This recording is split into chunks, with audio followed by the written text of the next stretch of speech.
702.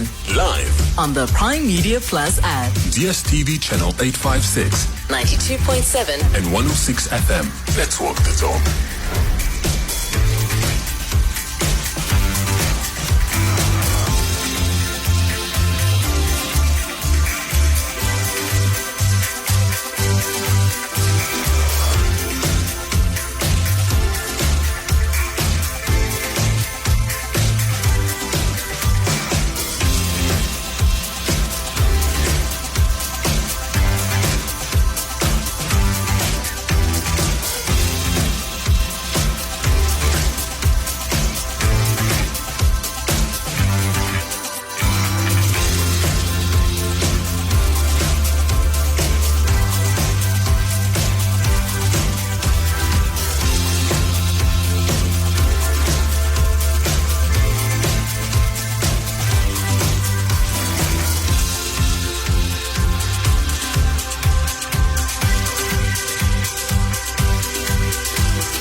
Good morning. Welcome to the Clement Manyathela Show with me, Kgomotso Modise. I'm in for Clement this morning, who's been on the breakfast show.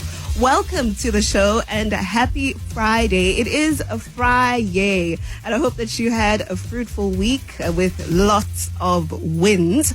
I've had quite the week too, and I'm glad that it's the weekend. I hope you are gearing up for your weekend. It's also warmer, I think. So for some reason, it's making me feel a little better. I think there's a science behind warmer, sunnier weather and more cheerful mood. I'm certainly experiencing it. So it's great that the temperatures are getting higher.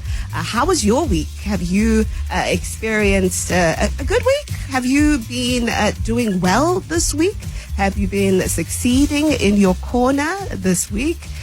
We'd love to hear from you. I'd like to hear from you on that. Right, here's what you can expect on the show this morning. Of course, we begin with our open line where you get to talk about whatever is on your mind. I'm taking your calls on 011-883-0702. 702. Let's walk the talk on 92.7 and 106 FM. So here's what's been on my mind over the last 24 hours. You may have heard in the EWN bulletin that those 121 dockets that were snatched essentially from the political killings task team, the KZN political killings task team, they are being returned to the task team. And this is after we heard those explosive revelations from General Nhlanhla Mkhwanazi. The decision to return those dockets has come from the National Commissioner, who actually made the order or made the call a few weeks ago. And he says that it's taken a bit of time for us to get to this point. Yesterday, I know that the police detectives from KZN, from the political killings task team, had been at the Pretoria head offices for police, where they were inspecting those dockets. You may, imagine that there may have been some discrepancies, some changes. I don't know how many times in South Africa we've heard of dockets being tampered with. And so there was a concern that was flagged to say, what if the dockets have been tampered with? What if they are missing some important details that may have been there when they were handed over to crime detection? For a bit of background, what happened was in July, General Nhlanhla Mkhwanazi came out. Of course, you remember that press briefing, and he detailed how it was General Shadrack Sibiya, who is the Deputy Commissioner for Crime Detection, who had taken those dockets from the political killings task team. It was 121 dockets, and he'd taken them together with the Minister of Police, who's now suspended, that's Senzo Mchunu. And the decision was that the political killings task team should not continue to pursue those dockets. And once he came out, the decision was then made by the National Commissioner that no, it must be reopened and they must take those dockets back and investigate. What it means now is that with the dockets taken back to the political killings task team, there will be further investigation. There will be a potential prosecution. We know for a fact that investigations can take a long time. And we heard the National Police Commissioner saying they aren't expecting this to be swift. It may take a while before there's actual prosecution. But the good thing here is that the investigations have been quote unquote reopened. And so there will be progress made there. But I want to talk about the second part of that press briefing where we saw General Masemola speaking about how Gauteng is going to have its own political killings task team as well in the next 4 weeks. And I've been thinking, task teams in their nature are meant to be temporary. They are not meant to be the final solution. They're not meant to be the plan, so to speak. They're meant to be temporary to deal with a crisis within the police service for a period of time. But it seems to me that the task teams are now becoming the plan, and they are becoming what the police are using as their political strategy, so to speak. What then happens to the units that we have, And I want to hear from some of you who work in the police space, who have a better understanding of this. Does this mean that we are duplicating? For example, when Masemola yesterday spoke about how investigations that have been going on for a while are now going to be probed by the Gauteng Political Killings Task Team. These also include taxi violence cases. What then happens to the cold cases unit that investigates cases that have been open for a while? What happens to the taxi unit that investigates cases? Are they going to move certain dockets from that unit? Are we duplicating here? Those are the thoughts on my mind. It seems that the police are changing their strategy. Something interesting that was flagged by Masemola yesterday as he was speaking was that, it's clear that whenever the police use police officers that are local, so in Gauteng, to investigate Gauteng crimes, nothing happens. There is interference and it just doesn't make progress. And he says that the thing about task teams is that they go and take police from all over the country that, they can come into the province and do the work without any interference. And I understand that. But then does that mean then that we are going to be just having task team after task team? Of course, there is never a limit, right? Or, a limit on time to say this is how long the task team is going to be opened for. But so that's what's currently happening in Gauteng. You're getting your own political killings task team. Are you looking forward to that? Are you hoping that we'll see the power that the KZN political task team has had, seep into Gauteng in our own political killings task team? So that's the one story that's been on my mind. Another one is SARS having announced that they are coming for content creators who are evading tax. And I found that to be an interesting conversation to have. I mean, of course, tax evasion is a crime, so there's no question whether SARS should come for them or not. If you're evading tax, you're not declaring what you ought to declare, they must come for you, But now, with the, SARS pursuing this, I mean, it's clear that with small businesses as well as with creatives, it often happens that small businesses don't know when to start declaring tax or being tax compliant. You start a business, you're selling whatever you're selling, and at that point, you're not worried about tax issues. 5 years down the line, you've scaled and you're making a lot more, and you should be having your tax affairs in order. But you haven't. And we've seen it time and time again where you get slapped now, right? SARS comes for you. It happens with creators and actors as well to say, hey, you have not been, tax compliant. And I want to know from, small business owners as well as entrepreneurs who are in different spaces, how did you navigate the issues of your tax affairs? How did you go about making sure that you were compliant when you had to be? And, how did you pursue, just making sure that your business is not compromised? Because what often happens is that you make all this money and you forget about the tax man, or you think, no, I haven't reached the certain threshold to start paying tax. And then years later, the tax man comes for you. And I think that's what's happening currently with many content creators, And I know it extends beyond just the content creators. I know that it's also an issue with entrepreneurs. I know that it's an issue with musicians. I think recently we saw Makadzi, the musician, also, having been, being found in the red and being, followed by the tax man. And I can imagine, being many of the artists, they start performing at the corner of wherever, and they don't have to worry about tax issues. They perform Bree Street, where, it's a popular spot where musicians will perform, and that's how they make their money, and they sell their CDs, and they're not worried at that point about the tax man. And before they know it, they've become big artists and they owe SARS millions. So how are you navigating that as a business owner? And what do you have to be on the lookout for? And have you found yourself in the red and you had no idea? 011-883-0702. That's the number that you can call us on. And 072-702-1702 is the WhatsApp line that you can reach out to us on. 702 Let's walk the talk on 92.7 and 106 FM.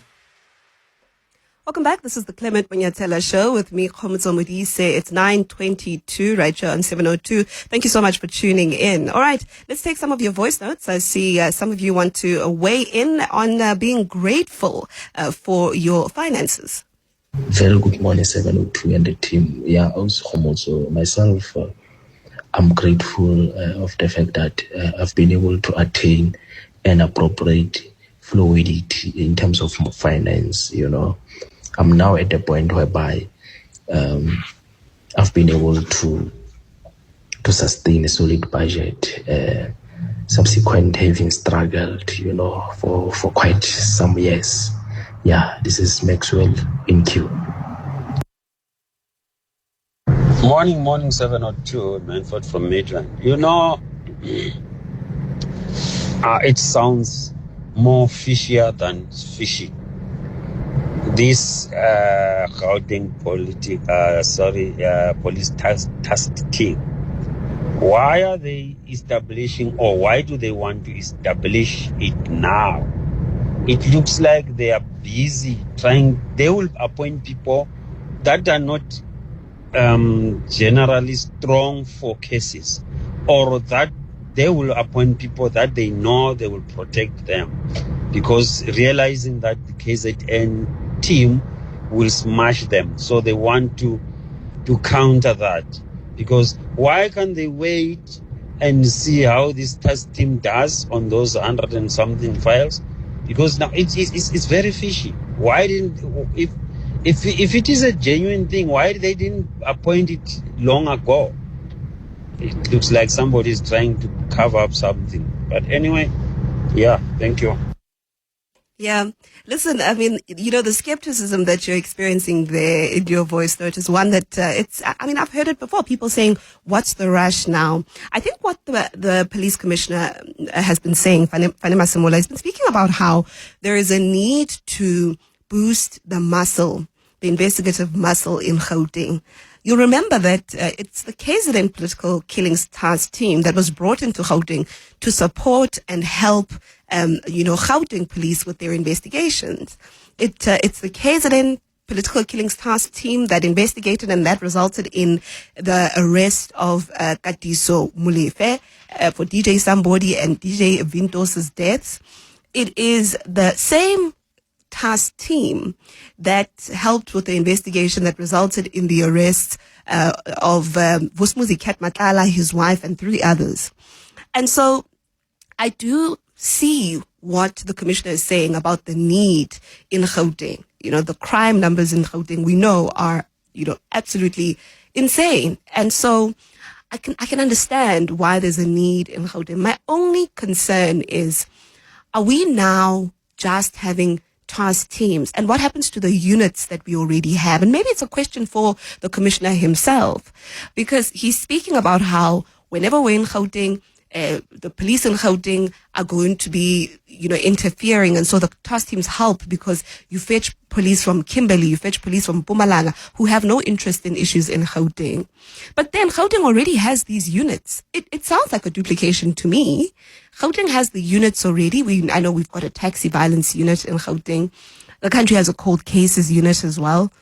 I can understand why the commissioner would want something like this, because it's a model that does seem to be working when we look at KZN, right?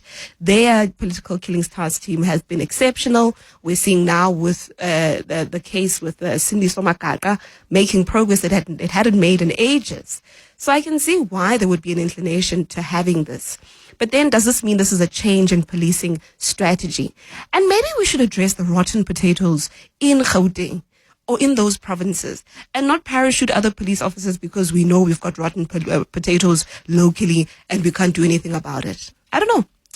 Let's take some calls. Let's start with Tulisile. You're in Roodepoort. Good morning, Tulisile. Go ahead. Morning, Kgomotso. How are you? I'm good, Osi. How are you? I'm good. Kgomotso, I'm calling as a concerned citizen and also a tax professional who is passionate about assisting SMMEs with their tax affairs for both business and personal. Yeah. What you come across is that when you're busy preparing their VAT returns, most of them, because of affordability, they go and stock from your China Mall, China Mart, all these shops where it's cheaper. Yeah. However, the challenge is that those invoices are not VAT compliant. Yes. And they also tell you the frustration that they get when they go and purchase. Those people, they change faces, they fight with them to say, you want a slip for VAT, then you're not buying here. Yes. See where you're going to buy somewhere else. So it's a very serious concern because you ask yourself, these some of them are multinational companies who came to South Africa. How did they get even those licenses whereby now they are operating, they don't comply with the tax laws? Whereas the SMMEs, which are still striving, they are trying to make sure that they comply. Yeah. So I don't know, depending on the 702, if we can get that discussion with SARS and we try and find out what is the issue with that, because the SMMEs, they are really trying. However, on the other end, they get the challenge. Yes. You know, and it's SARS system. Yes. So you know, I saw another WhatsApp that I can't find now. Someone else also speaking about how there must be tax compliance of some of these foreign-owned enterprises. So the issue then, Tulisile, becomes ensuring VAT compliance of the suppliers. Government should then go to the extent of going to a China mall, ne? Because these I mean, these are big. It's not like they would struggle to find a China mall. True. And there's a lot of them. There's China Mall, there's China Mart. You mentioned them. Even without those China Mall, China Mart, there's a whole lot of other companies that are not tax compliant. But the SMMEs, they are expected to comply. And how does that ultimately affect the small business owner? They can't claim the VAT. With the VAT, when they are claiming, it helps their cash flow. So, because in some instances, there's like few months where they purchase more. So, the system is that when they've purchased more, SARS is able to refund them back. But they won't be able to refund them back if their invoices are not VAT compliant. Got you. All right. Thank you for your call, Tulisile in Roodepoort. She raises a very important issue. And there's a sentiment that's often raised that SARS will pursue what you call the low-hanging fruits. But these big corporations, your China Mall, your China Mart and the likes, your Dragon City, people that are at Dragon City, I mean, surely, you know, there should be a targeting of some sort to be able to ensure that those vendors, those suppliers are being tax compliant. All right. It's 9:30. Let's walk the talk. 702. Welcome back to the Clement Manyathela Show with me, Kgomotso Modise. It's 35 minutes past 9 right here on 702. It is the 702 open line and we're taking your calls and your WhatsApps. Let's go to Tepo. You're in Braamfontein. Tepo, good morning. Oh, I think that line is not good. Tepo, hi. I'm good. Look, Kgomotso. Are you good? Yeah, I'm okay. Yes, we can hear you now. Okay, just 2 points, that's Kgomotso. 1 point, it proves that Jerome Kwanas was speaking the truth that dockets are gathering dust in Pretoria. So they are doing nothing with those dockets. Second point, it's good for Gauteng to establish its own political tax team. It will pave a way. We are roaming the streets with the criminals who are not yet arrested. And so it's good for Masemola to open a political tax team in Gauteng. There are a lot of unsolved cases in Gauteng. It's a good move. It's a good move. Yes. Then what do you say, Tepo, to the rotten potatoes that we have here in Gauteng. So, and I say rotten potatoes very loosely. What do you say? Because what Masemola has been saying is that because locally in whatever province, the police are there, but they cannot investigate or trust them to investigate some of these cases because they then interfere. Don't you think we should be dealing with those first? My answer will say there are no rotten tools. Some criminals are politically connected. If a police officer is investigating a matter of so and so, and they say don't do that, don't investigate, don't go further, and so you won't go further. You are a rotten potato, but you got what? Is that as some other people are politically connected, and it's even with the Mukwanezi saga. Yeah. You see?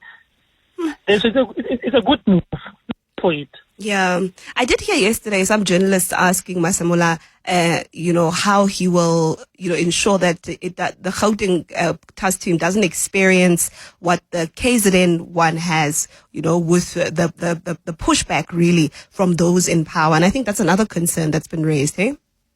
The criminals are being exposed, don't get any pushback. And I would like Masemola to get gas from KZN, because most interviews, they are from that side. And Msinga, your escort.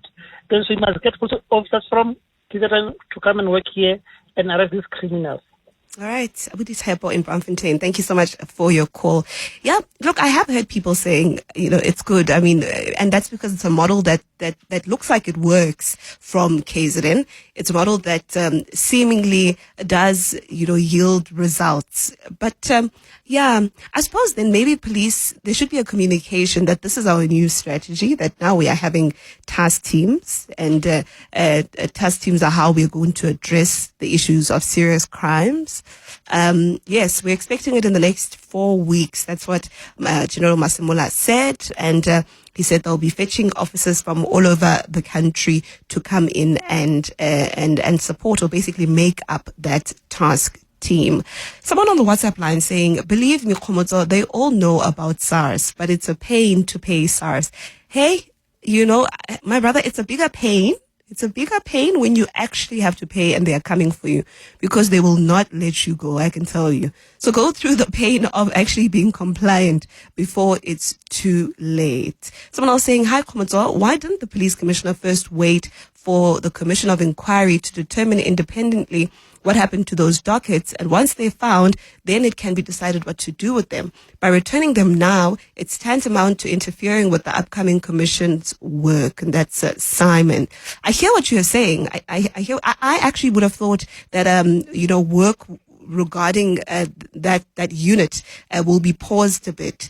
And of course, Sibiya and Kunu, I'm sure, have a version as to why those dockets were snatched from the KZN political killings task team. But it does seem like Masemola feels that the work should be done immediately. Of course, this also comes amid allegations about Masemola and Mkhwanazi that have been making the rounds, that they too are being pursued, they're being investigated as well. And I've read somewhere that the reason why General Mkhwanazi came out is because he was, going ahead of what was about to happen in an investigation into him and Masemola as well. That's something that's been said, and I think police, have disputed this. But I do think that I can hear what you mean when you say it does look a little dodgy. I think what's important right now is that whatever is in those dockets is preserved, and there's no tampering. There should not be any tampering. And that's a question that was asked yesterday, to say, how sure are you that the dockets that were handed over to the crime detection unit that's headed up by General Sibiya is the same in terms of contents, the dockets that you're going to be receiving back? And Masemola says there is a process to verify and a process of inspection. And I think that's important, because many, many times in this country, we hear how dockets have been tampered with. They'll steal this page, that page out of a docket to make it increasingly difficult for police to pursue their work. Okay, let's go to John in Davidton. You want to speak about Masemola as well. Good morning. Hello, yes. What worries, we are taken for a ride, to be honest. What is happening in South Africa, really? I really, maybe it's because it's a talk show, we are just talking, and really, how can Mkhwanazi know so much crucial information that Masemula did not know? And if really Spear took those dockets and they are going to be interfered with, why was Masemula did not act earlier? Why did he not? Which means he's not fit for the job. So earlier, John, you mean earlier when? Before what? Why did we have to wait until Mkhwanazi had to expose this thing when we have got people at the top echelon who should have known better and stop those things, the corruption that's going on? And if really Spear has taken those dockets and there was an interference, it means the Minister of Police should be fired. We don't have to wait until the commission that is going to waste money, because these things were happening in front of a nose. So, John, the claim is that the reason why they couldn't do anything about those dockets is because the call for them to be taken away from KZN political killings and given to crime detection was made by the minister himself. That's the allegation. The allegation, and I think what we'll hear from Masemula at the Police Commission of Inquiry, is that I couldn't do anything because the decision had been made right at the top, at ministerial level. You know what? Had Mkhwanazi never said these things, all these things would have happened without any of us knowing, yet it's happening. So really we must thank Mkhwanazi. I know at the end of the day, as these things being delayed, postponed, it's going to the case will lose momentum, like the son of Mayor. And at the end of the day, Mkhwanazi is going to be a victim. If we can all rally behind Mkhwanazi, because had he never spoken, surely me and you today will not be discussing this. We will be in darkness. Absolutely. You know, that's what scares me, John. It's the fact that we would never have known. Or maybe we would have found out somehow. I don't know. But the fact that it took Mkhwanazi to just quote unquote break rank, because that's what they're saying, right? That he didn't go about it the right way. It took him having to do that for us to even know that there are dockets that were moved. No, really, to be honest, it's a big joke. It's really a big joke. South Africa is a big joke. What Pando said, it's true, yet you'll hear people like Fikile Mbalula trying to say this and this and this. We are leaderless. We are leaderless. And you guys in the media, the commercial media, I know you are doing the best to expose these things, but you are not going deep enough, because some of the things when they are said initially, you seem to be questioning the people. You know, there are people who know things, but the only thing that Ramaphosa can know information that he wants to get from the national dialogue. It's what me and you are discussing, what the nation is discussing, what is in TikTok. People are discussing things that he should know without establishing a commission. John, I want to differ with you a bit there, because when you look back at the last few months, a lot of what we heard in that press briefing by Mkhwanazi had been reported on by News 24. Yes. So, I know the media is an easy target, to say, oh, mainstream media isn't talking about it. And many people will say mainstream media isn't reporting on this, and then they reference a mainstream media source. News 24 has been reporting about Katiso KT Molefe for ages. They've been following his first court appearance when most of us didn't even know that he was appearing in Vereeniging for Armand Swart. They were there. When Matala was arrested, they were there. And so the media is pulling its weight. And I do think that we can recognize what Mkhwanazi has done really, and say he's done well. And still also recognize the work that's been done by many of my colleagues in the media. No? What I'm saying is that you are doing the right thing. Yeah. What we need to do, you must be vocal in saying, what is the national dialogue for? Because we as media, we are dialoguing with the public. They are telling us this thing. If you want to know what the public wants, go to our archives, or we can hand you the information, which is very crucial. News 24 has been talking about it. Yes. What is it that the national dialogue is going to be established that you have never discussed this with us? Guys, we have discussed it almost everything. You know what the country wants. And we are still going to pay money to look for what is in front of our eyes. Hey, John Davidson, thank you so much for your call. Yeah, I mean, the issue, he's moving now to the national dialogue, and I know that's another issue that many people have. Look, in terms of the national dialogue, I think we all agree that we do need to talk. South Africans need to talk. I think everyone is questioning the how, whether we need 700 million rand to talk. Whether how much was spent for the first day of the convention, how many millions? I think the budget was 20 million. Whether there must be 20 million rand for us to talk. That's the real question. We are talking. South Africans are talking. You go anywhere under the trees. People are unemployed right now. People are outside in the streets. If you drive into any township, people are gathered there talking. So, South Africans are keen and eager to talk, but I'm not sure we need, millions to have these conversations. 702 Let's walk the talk on 92.7 and 106 FM. Welcome back. This is the Clement Manyathela Show with me, Kgomotso Modise. It's 9:49, right here on 702. Let's take a listen to some of your voice notes. Morning 702. Tax team is the way to go.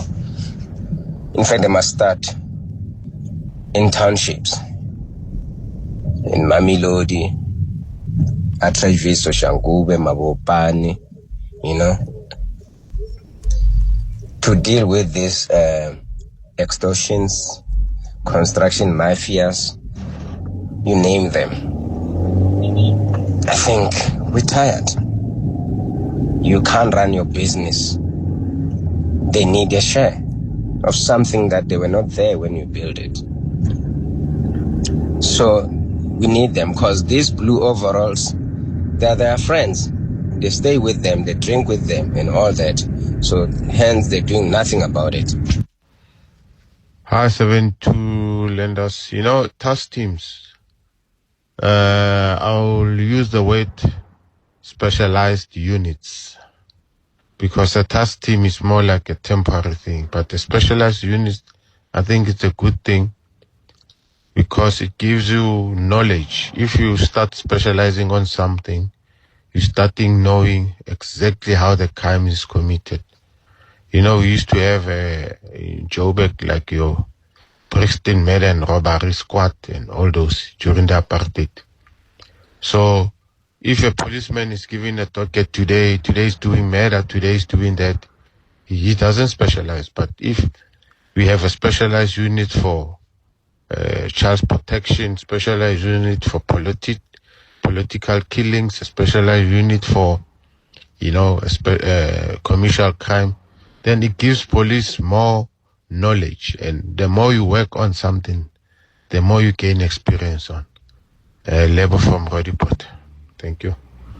And that's my point, Lebo, that we already have units. So units should not be confused with task teams. Task teams are meant to be a temporary solution. They are not meant to be there permanently. They are meant to address a challenge that we're experiencing. For example, when the political killings task team in KZN was started, the main issue and the main concern was the alarming rate and the alarming number of murders in the political space in KZN. And I think the reason why oftentimes they'll also be investigating your taxi violence is because there were links there. But specialized units are there. They are there and they are investigating. For example, we've got the cold cases unit. And the cold cases unit does exactly that. It investigates cases that haven't made progress in a while. These include your Senzo Meyiwa trial matters, as well as any other political matters that have not been resolved in a while. A task team is not necessarily the answer. in terms of policing. At least that's my understanding. And oftentimes you also hear the concern that when task teams are appointed, they become a law unto themselves. And, they go in and, they don't work well with the police in that area. But, those are internal police issues and matters. But I've heard those conversations also when I've been on the ground. I can tell you, though, that if this is a new strategy that South Africa is going to now, the big investigations are going to be led by a task team. It's going to be or by task teams in each province. It's going to be very interesting. And I want to hear the National Police Commissioner speaking about that. And then what happens to the units? Because we have a taxi violence unit, for example, here in Gauteng. What are they doing? What's it doing? And if it's there and it's not doing what needs to be done, that now we need to have a task team, then dismantle the unit. That's what I would do. I'd dismantle the unit if we are redirecting the work to a political killings task team that will also look into taxi violence matters. Some of your comments on YouTube. Someone here saying, I would appreciate if SARS can start with foreigners who own businesses in our, I think you mean townships, then we can talk. I'm sick and tired of this government always oppressing the citizens of this country. Yeah, very similar to what we heard a little earlier from one of the callers. And many of these corporations or these suppliers, these vendors, for example, a China Mall, a China Mart, Dragon City and the like, they are not tax compliant. And I do think that there must be a strategy from SARS to address that. They're not VAT compliant. They must be approached by personnel. I know that SARS does have a system where they target or focus on different, like units, so to speak. I suppose that's the term. I hope that they are looking into these big corporations. In terms of foreigners, business owners locally, all spaza shops, really, there must be that conversation. Yes, I know that the spaza shop industry is being, controlled, so to speak, or run by foreigners. But I do think that the spaza shop conversation goes beyond just foreigners. I think it is one that covers all spaza shops in the township. But I wonder if they reach, in terms of revenue, that the threshold. I wonder. I don't know if all spaza shops would reach the threshold for VAT purposes. But if they do, then there must be a targeting of them as well. I think there's another comment here from YouTube. Someone saying, hello, KG. With the crime that is happening around some of us, we need all the task teams. Maybe our communities will be safe for our kids to be able to play outside again. And I understand that desperation. I hear that. I can hear that, especially when the KZN political killings task team seems to be doing so well.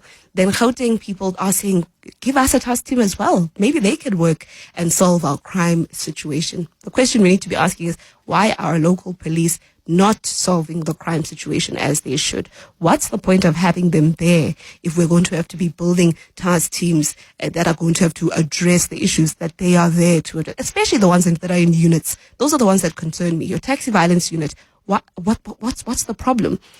Why are they not doing what they ought to do in order to address the crime situation in the province? Someone saying the task team cannot work with local police because local police officers will sell out. Yeah, that's the concern that's been raised by General Fani Masimula as well, to say they can't work with the local Gauteng police because Gauteng police will interfere and the investigations won't go anywhere. I do think that that's very, very concerning. And I think it's the real problem here with our policing in the country. All right. It is 9:57 right here on the Clement Manyathela Show. It's the open line. I think we've got another voice note that we can take. And let's hear what you have to say. Hi, Kgomotso. I just want to find out something with regards to the taxman. Does the taxman also approach these foreign shops? Because they make a lot of money than us smaller shopkeepers.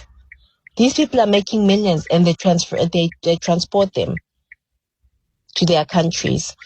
So when does the taxman get in contact with these people, or is it only South Africans? I just don't understand, because I get SMSs. Good morning, 702. You know what makes these cases to delay with the results in terms of getting resolved or something? It's because each dockets runs in different hands, different department, and it end up reaching the where it's supposed to be finalized. When it gets there with actually no value, no power to prosecute the perpetrator at the end of the day, because it's been tempered upon and everything would have been done to that docket. So if the docket could be received and go straight to the one who's dealing with it and straight to the prosecution, then everything will be, I think things will be running good. It's Will from Katlong. Thank you. Thank you so much for your voice notes. Yes, the First Lady, I did say that, there should be a focus on, all spaza shops. It's important. You're right. You're raising a very important point. We cannot have people coming into the country, making money off of the country and not being tax compliant. All right.